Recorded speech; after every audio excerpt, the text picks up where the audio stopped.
शन्नो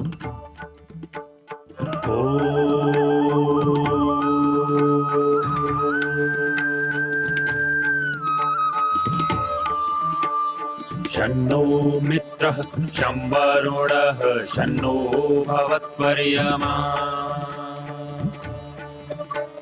शन्न इन्द्रो बृहस्पतिः शन्नो विष्णुरुक्रमः ॐ शान्ति शान्ति शान्तिः।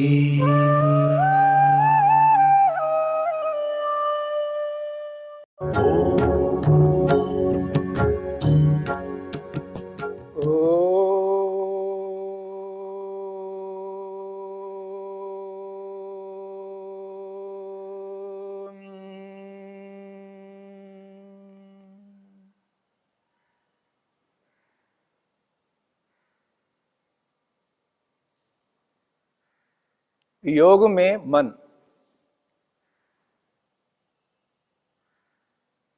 योगाभ्यास करने के लिए मन को समझना, मन के क्रियाकलापों को अनुभव करना, मन की अवस्थाओं को समझना, किस समय मन क्षिप्त अवस्था में रहता है, अर्थात किस समय मन चंचल होकर के कार्य करता है,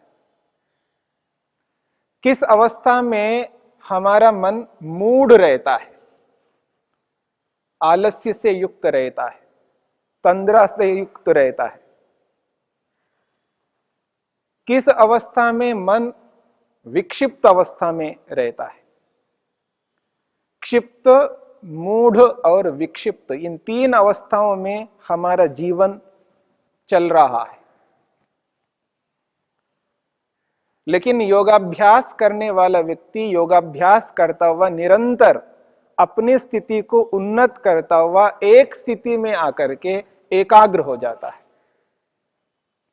एकाग्र अवस्था में व्यक्ति ये एहसास करता है जड़ वस्तु क्या है और चेतन वस्तु क्या है। जब एकाग्र अवस्था नहीं रहती है तब जड़ को चेतन मान रहा होता है और चेतन को जड़ मान रहा होता है। यद्यपि शब्दों के माध्यम से जड़ को जड़ मानता है, चेतन को चेतन मानता है, लेकिन चेतन को चेतन मानता हुआ जड़ अनुभव कर रहा होता है। उसका व्यवहार चेतन के साथ जड़ जैसा व्यवहार होता है और जड़ के साथ चेतन जैसा व्यवहार होता है। व्यक्ति का ज्ञान का स्तर जैसा जैसा उन्नत होता रहता है, उत्कृष्ट होता रहता है, वैसे वैसे व्यक्ति को यह एहसास होने लगता है वास्तव में एकाग्रता क्या होती है।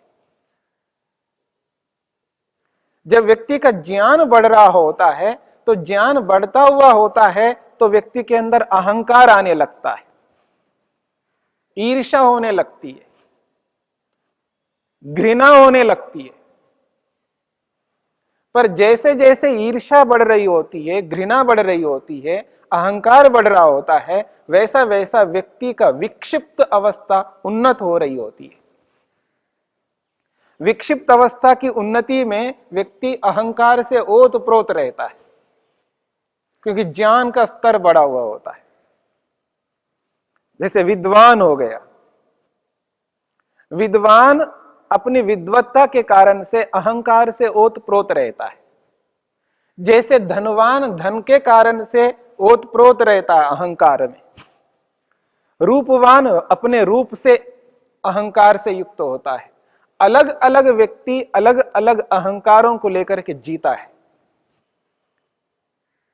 ज्ञान का स्तर बढ़ा हुआ है, लेकिन वो जो ज्ञान का स्तर है उस स्थिति में मन जो कार्य कर रहा होता है वो विक्षिप्त अवस्था में काम कर रहा होता है। उसको ये बोध नहीं होता है ये जो अहंकार मेरे को हो रहा है ये अहंकार हानिकारक है। मन की वो जो सात्विक अवस्था है, मन जब शांत रहता है तब उस स्थिति में अहंकार नहीं रह सकता व्यक्ति के अंदर। लेकिन जैसी जैसी योग्यता बढ़ने लगती है वैसे वैसे व्यक्ति के अंदर दोष और बढ़ने लगते हैं, सूक्ष्मता से वो दोष आने लगते हैं। पर योगाभ्यासी योगाभ्यास करता हुआ जब एकाग्र अवस्था में पहुंच जाता है तब उसका अहंकार समाप्त होता है। जैसा वो अपने आप को विद्वान मानता है वैसी वैसी विनम्रता उसके अंदर आती है। वो कितने ही शब्दों को एकत्रित करता हो, उसके पास कितनी भी शब्द विद्या हो, किसी भी विषय का हो, लेकिन उसके अंदर विनम्रता आने लगती है, अहंकार समाप्त होने लगता है, ईर्ष्या होने नहीं लगती है, दया करने लगता है, द्वेष नहीं करता, उदासीन होने लगता है। उदाहरण के लिए एक शराबी है, बहुत शराब पी रखी है और शराब पीने के बाद में उसको होश नहीं रहता है। उस स्थिति में व्यक्ति कुछ भी बोल सकता है, बड़बड़ाता रहता है। अब उस शराबी के बड़बड़ाहट को देख करके साधारण रूप से व्यक्ति उदासीन होता है। इस उदासीनता को समझ लीजिएगा। उदासीन का मतलब उसे द्वेष कर नहीं रहा होता है, ये तो शराबी है, तो शराब में ऐसे ही बोलता रहेगा। उस समय उस व्यक्ति के मन में कोई द्वेष नहीं रहता है। गलत बोल रहा है व्यक्ति, अपमान कर रहा है व्यक्ति, पता नहीं क्या क्या कह रहा है जो नहीं कहना चाहिए, तो भी व्यक्ति उस व्यक्ति के प्रति कोई द्वेष उत्पन्न नहीं करता। ये तो शराबी है, इसको पता नहीं है क्या बोल रहा है, इसको एहसास नहीं है, इसलिए वो व्यक्ति उसको सुनता हुआ भी अनसुना कर देता है। उसे द्वेष बिल्कुल नहीं करता, ईर्ष्या नहीं करता है, कोई बात नहीं तो चलता है। जैसे छोटा सा बच्चा, बिल्कुल छोटा सा बच्चा, नादान बच्चा है, वो कुछ शब्द ऐसा बोल दिया, क्योंकि दूसरों से सुनते हैं, बड़े लोगों से सुनते हैं, ऐसा कोई शब्द बोल दिया तो उसको बुरा नहीं माना जाता है, चलो कोई बात नहीं, तो बच्चा, इसको पता नहीं है। ये स्थिति बड़े लोगों के जो शराब नहीं पी रखे हैं, जब वो लोग ऐसा प्रयोग करते हैं, बड़ा दुख होता है, व्यक्ति को बड़ा कष्ट होता है, क्योंकि वह अहंकार काम आता है, वह विद्वत्ता काम आती है, वह रूप काम आता है, वह धन काम आता है, वह वैभव दिखते है उसको। उन वैभवों के कारण से व्यक्ति उस अहंकार से ओतप्रोत होकर के वो कुछ का कुछ बोल देता है। वो ये समझ नहीं पाता है कि मैं एक विद्वान हूं, मैं एक रूपवान हूं, मैं एक धनवान हूं, मैं एक वैभववान हूं, मेरे को ऐसा नहीं करना चाहिए, मेरा एक अपना ओहदा है, अपना एक ऐसा स्थान है, उस स्थान की गरिमा को मैं बनाए रखूं, नहीं रख सकता व्यक्ति। क्यों? एकाग्रता नहीं है। जब व्यक्ति के जीवन में एकाग्रता नहीं होती है तो ये सारे के सारे दोष होने लगते हैं। लेकिन योगाभ्यासी योगाभ्यास करता हुआ अपने स्तर को उच्च स्थिति में पहुंचा करके, जो तत्वज्ञान कहते हैं, सत्व पुरुष अन्यता ख्याति के नाम से जो कहा गया है, जड़ को जड़ और चेतन को चेतन, दोनों को पृथक मानना, अलग अलग मानना, जब यह एहसास व्यक्ति को होता है योगाभ्यास करता हुआ, तब व्यक्ति इन सब दोषों से हट जाता है, तो उसको तत्वज्ञान होता है। किसी भी व्यक्ति को देख करके उसके शब्द से प्रभावित नहीं हो सकता। आज दुनिया शब्द से बहुत प्रभावित होती है, बहुत ज्यादा प्रभावित होता है। जितना भी संगीत है, अलग अलग देशों का अलग अलग संगीत, भारत का भारतीय संगीत, और संगीत में भी अलग अलग प्रकार के संगीत, ये सारा का सारा संगीत जो है शब्द से ओतप्रोत है। जब व्यक्ति शब्द निकालता है, शब्द का उच्चारण करता है, शब्द से प्रभावित होता है व्यक्ति, होना चाहिए, इसमें कोई बात नहीं है, पर वो जो शब्द है, शब्द को और आत्मा को अलग नहीं कर पाता है। व्यक्ति ये समझता है कि ये आत्मा बोल रहा है, ये आत्मा का शब्द है। वहां जड़ को और चेतन को एक कर दिया, दोनों को मिला दिया। अब दो दो नहीं रहे, दो मिलके एक हो गए। अब ये जो एक स्थिति है, यही व्यक्ति को दुख देने वाली है। इसलिए व्यक्ति के शब्दों को सुन करके प्रभावित होकर के उस शब्द को और आत्मा को एक मान करके उस व्यक्ति से प्रभावित हो रहा है सामने वाला। जो सामने वाला प्रभावित हो रहा है और जो शब्द का उच्चारण कर रहा है, वो अपने शब्द से भी प्रभावित हो रहा है।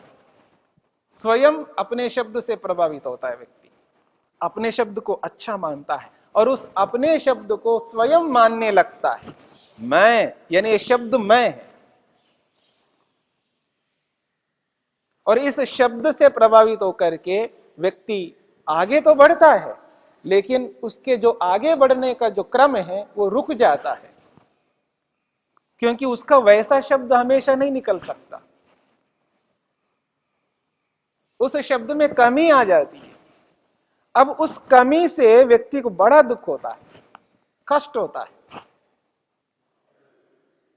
यही जड़ को चेतन मानना है।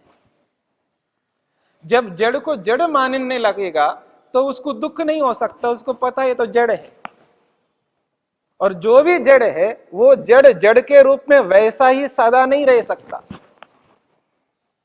क्योंकि जड़ में तो विकृति आती है, बदलाव आता है, परिवर्तन होता है, पर चेतन में तो परिवर्तन नहीं होता है। ये जो तत्वज्ञान है, ये जो विवेक है, ये जो सत्व पुरुष अन्यता ख्याति है, ये एकाग्र अवस्था में जाकर के व्यक्ति को मिलती है।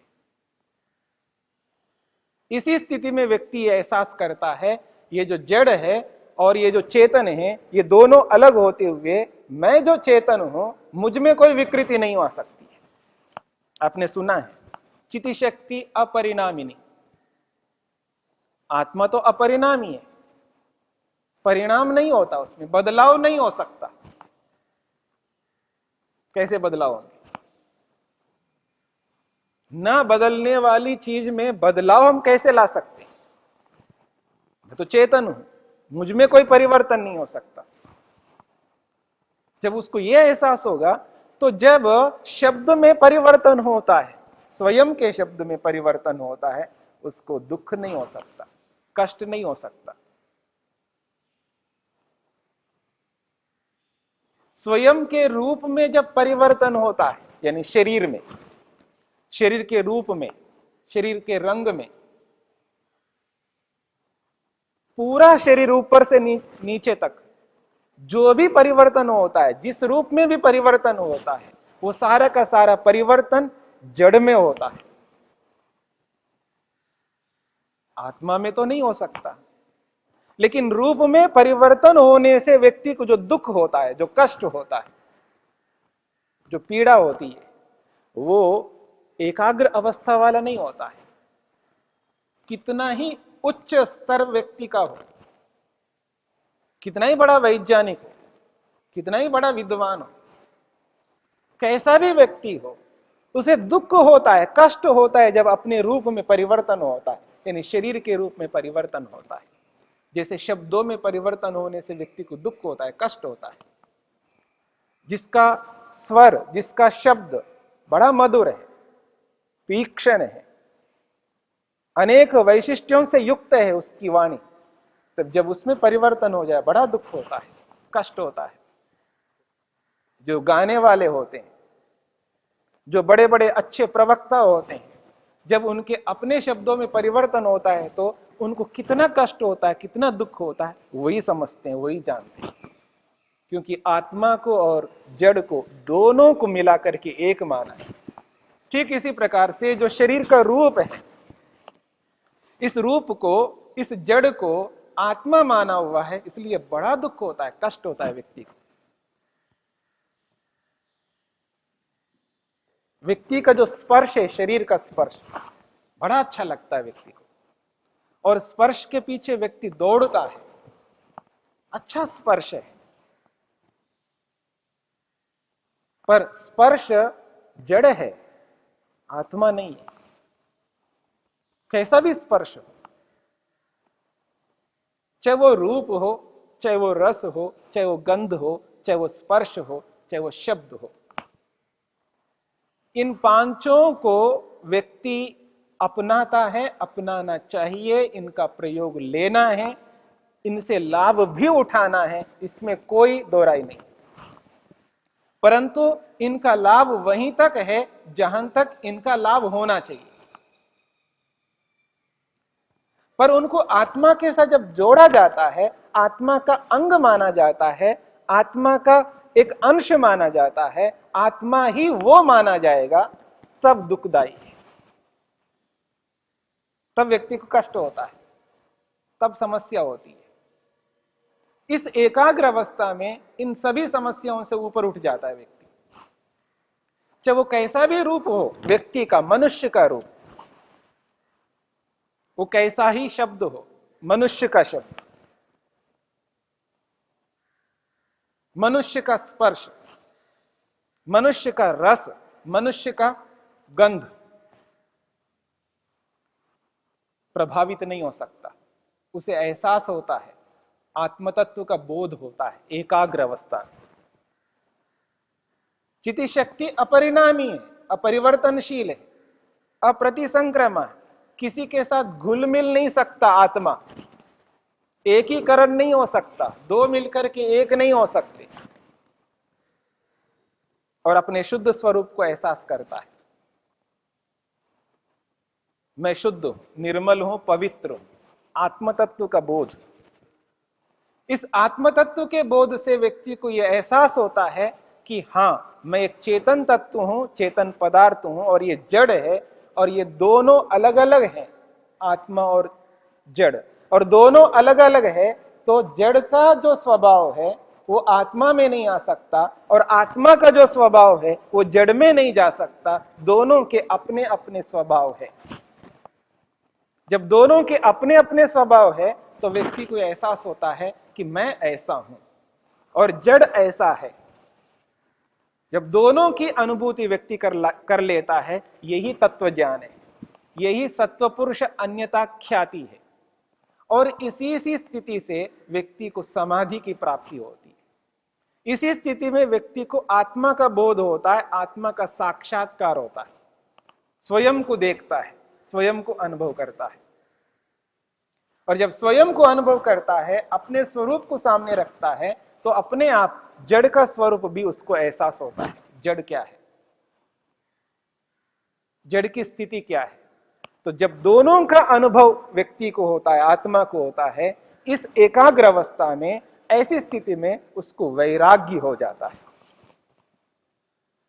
वैराग्य होने का अभिप्राय यह है, उचित को उचित ही अनुभव करता है और उचित ही करता है।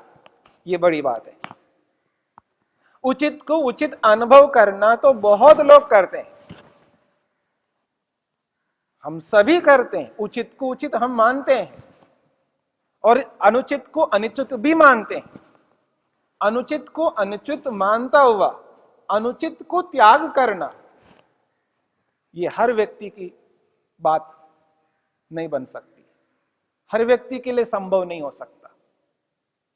उचित को उचित मान करके उचित ही करना हर व्यक्ति के बस की बात नहीं है।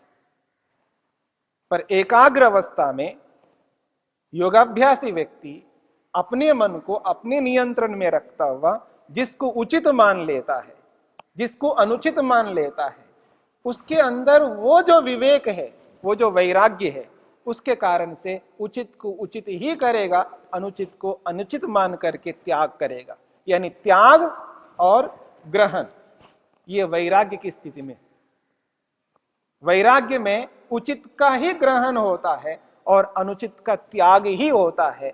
अनुचित का कभी ग्रहण नहीं हो सकता है और उचित का कभी त्याग नहीं हो सकता है। यही एकाग्रता का लाभ है।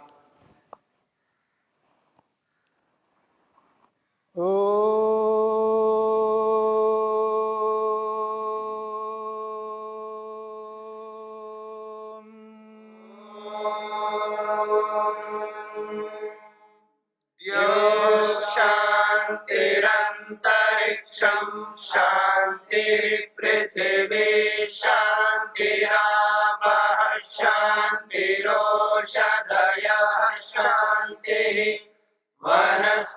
प्रलयः शान्तिर्विश्वे देवा शान्तिर्ब्रह्म शान्ति सर्वं शान्ति शान्तिरेव शान्ति क्षमा शान्तिरेधि ॐ शान्ति शान्ति शान्तिः